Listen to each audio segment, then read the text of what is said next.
அன்பார்ந்த தனுசு ராசி அன்பர்களே, சனி பெயர்ச்சி ரொம்ப குரூஷியலான ஒரு பீரியடு.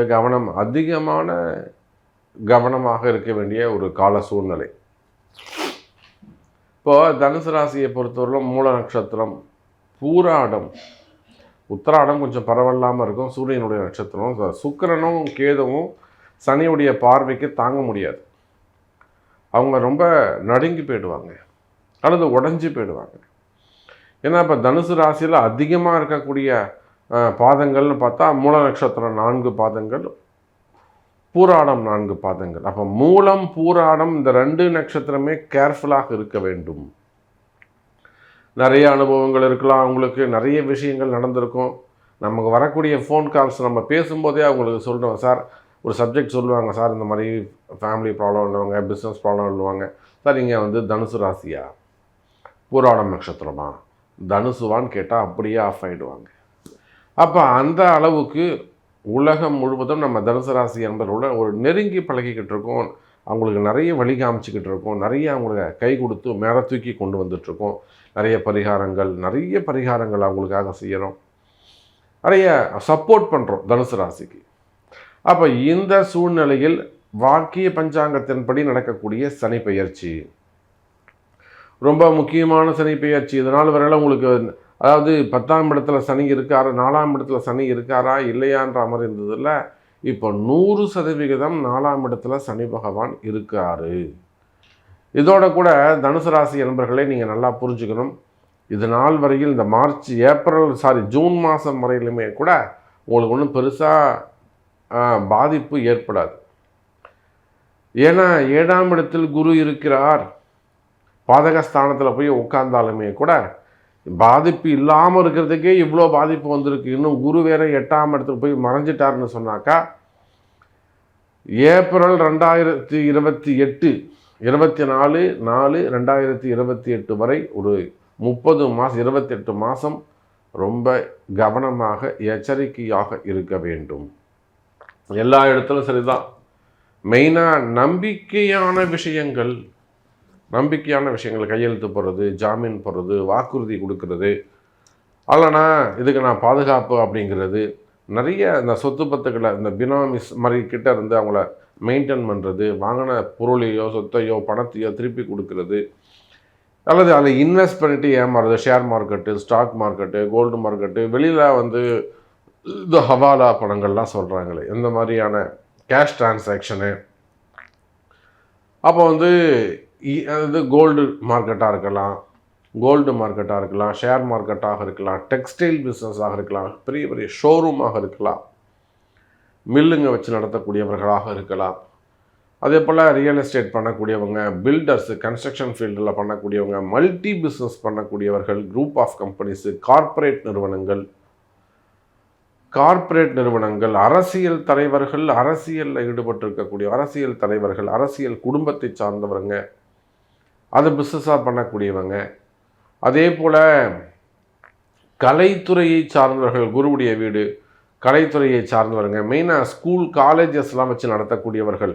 ஏன்னா அது குருவுடைய வீடு இல்லையா. டீச்சர்ஸு, ப்ரொஃபஸர்ஸு, ஸ்கூல் வச்சு நடத்தக்கூடியவங்க, காலேஜஸ் வச்சு நடத்தக்கூடியவர்கள், பெரிய பெரிய யூனிவர்சிட்டிஸ் வச்சு நடத்தக்கூடியவங்க, சின்ன ப்ளே ஸ்கூலில் ஆரம்பித்து யூனிவர்சிட்டிஸ் வரலாம், பெரிய யூனிவர்சிட்டிஸ் வச்சு நடத்தக்கூடியவங்க ப்ரைவேட்டாக.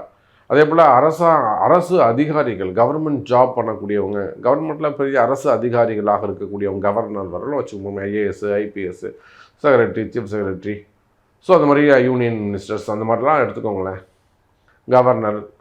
அப்போது தனுசு ராசியாக இருப்பார்களே ஆனால் அரசு அதிகாரிகளில் இருந்து ஆண்டி வரை சின்ன சின்ன தொழில் செய்யக்கூடியவங்க, கடைகள் வச்சு நடத்தக்கூடிய மெடிக்கல் ஷாப்பாக இருக்கலாம், ஹார்ட்வேர்ஸாக இருக்கலாம், ஒரு டெக்ஸ்டைலாக இருக்கலாம், ஒரு செப்பல் கடையாக இருக்கலாம், உணவகங்களாக இருக்கலாம், ஸோ சின்ன சின்ன கடைகள், ஒரு வெல்டிங் ஷாப்பு, ஒரு டீ ஷாப்பு, ஸோ இந்த மாதிரிலாம் ஒரு கேக் ஷாப்பாக இருக்கலாம், ஒரு பேக்கரியாக இருக்கலாம், ஸோ இந்த மாதிரி உணவு தின்பண்டங்களாக இருக்கலாம், ஃபுட் இண்டஸ்ட்ரியாக இருக்கலாம், ஹோட்டல்ஸாக இருக்கலாம், ரெசார்ட்ஸாக இருக்கலாம், சின்ன திரை, பெரிய திரை, நம்ம சினிமா துறையை சார்ந்தவர்களாக இருக்கலாம்.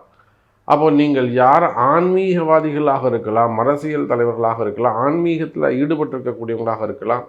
ஏன்னா தனுசு ராசியில் இப்போ கூட போன ஒரு வாரத்துக்கு முன்னாடி திருப்பதியில் ஒர்க் பண்ணக்கூடியவங்க ஒரு பெரிய உயர் அதிகாரிகளாக இருக்கும், ஒரு பெண் அதிகாரி. அவங்க தான் ஒரு பெரிய ப்ராப்ளம் அந்த ஒர்க் பண்ணக்கூடிய இடங்களில். அவங்க திருப்பதியில் ஒர்க் பண்ணுறாங்க. அப்போது ஆன்மீகத்தில் ஈடுபட்டிருக்கக்கூடிய மடாதிபதிகளாக கூட நீங்கள் இருக்கலாம். அப்போ யாராக இருந்தாலும் தனுசு ராசி நேயர்களே, நீங்கள் தனுசு ராசியாக இருப்பீர்களே ஆனால் கவனம் தேவை என்பதை மனதில் எழுதி வைத்துக் கொள்ளுங்கள். இது என்னுடைய முகம் அப்படியே உங்களுக்கு ரிஜிஸ்டர் ஆகிக்கணும். சாமி சொல்லியிருக்காருங்க, ஐயா சொல்லியிருக்கிறாரு, வாராகி சொல்லியிருக்கிறா, என்னெல்லாம் எடுத்து என்னை தூக்கி குப்பையில் போடுங்க. வாராகி சொல்லியிருக்கிறா, வாராகியுடைய வாக்கு. அடுத்த ஒரு 26 28 மாதங்களுக்கு தனுசு ராசி கவனம் தேவை. இதில் நாம் எப்படி கவனமாக இருக்கணும்? எனக்கு இந்த மாதிரி ப்ராப்ளம் இருக்குதுங்க சாமி, சார் எனக்கு இந்த மாதிரி பிரச்சனை இருக்குது, நான் கொஞ்சம் சேஃப் ஜோனில் இருக்கணும், எனக்கு இது டெவலப் ஆகாமல் இருக்கணும்னா, இல்லை டேமேஜ் ஆகாமல் இருக்கணும், இது ரொம்ப பெரிய பாதிப்பு உருவாக்காமல் இருக்கணும், எப்படியாவது எனக்கு காப்பாற்றுங்க, இதுக்கு நான் என்ன செய்யணும்? இதற்குத்தான் உங்கள் பிறப்பு ஜாதகம் தேவை. அப்போ ஸ்பெசிஃபிக்காக ஒரு ஜாதகரை, அது ஆணோ பெண்ணோ, அவங்கள காப்பாற்றணும், அவங்கள பாதுகாக்கணும்னா தான், அப்போ தான் அதுக்கான ரகசியங்களை கண்டுபிடிக்கிறதுக்கு தான் ஜாதகம். அப்போ உங்கள் ஜாதகம் பார்க்கும்போது இதில் நம்ம எப்படி உங்களை ஒரு 2.5 வருஷம் நம்ம உங்களை தள்ளி கொண்டு போகிறது அப்படிங்கிறது நிச்சயமாக அந்த வழிகாட்டுதல் இருக்கும், அது கன்சல்ட்டிங் இருக்கும்.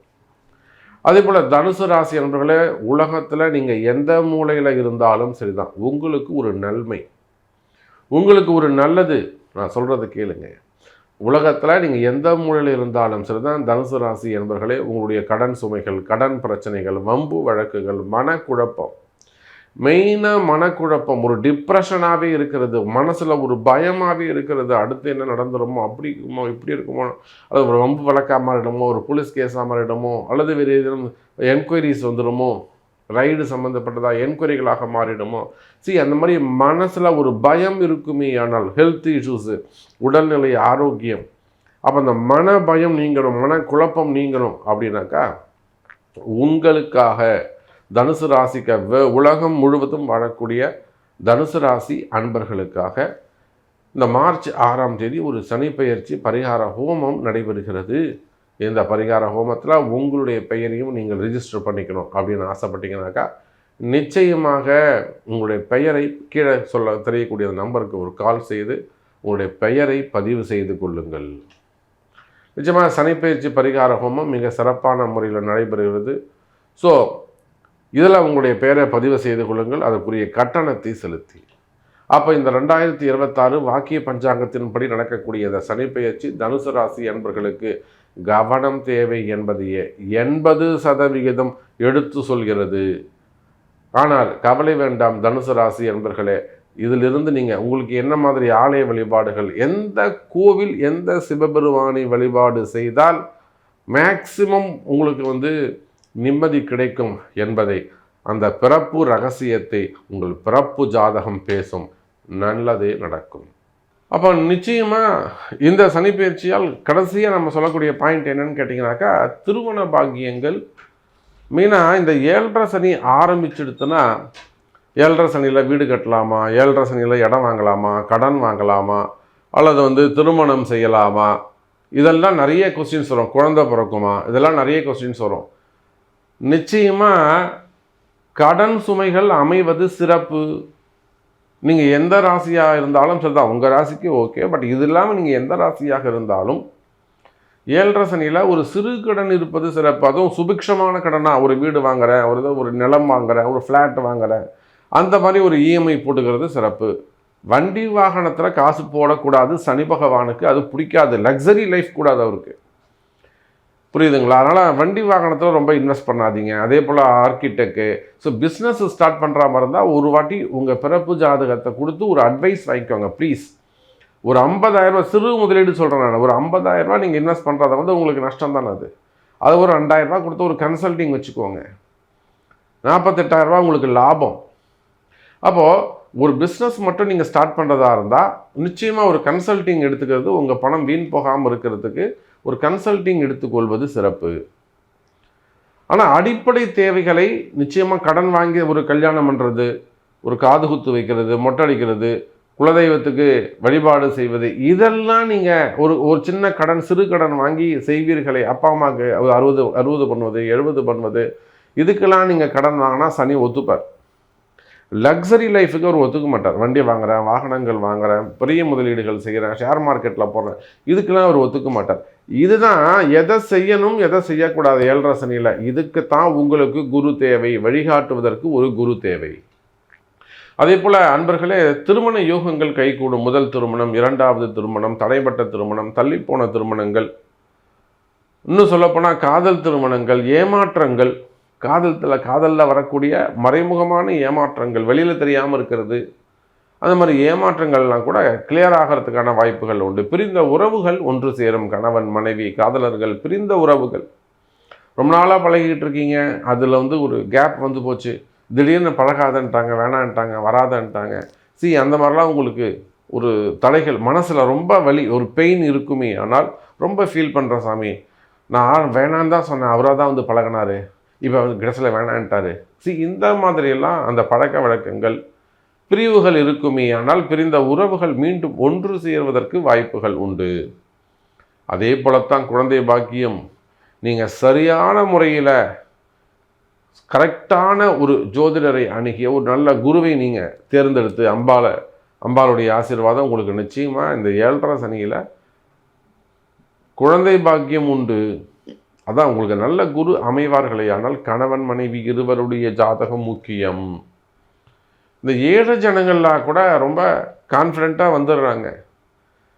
கொஞ்சம் வசதி வாய்ப்பு இருக்கக்கூடியவங்க தான் எங்கேயாவது போயிட்டு ஏமாந்துடுறாங்க.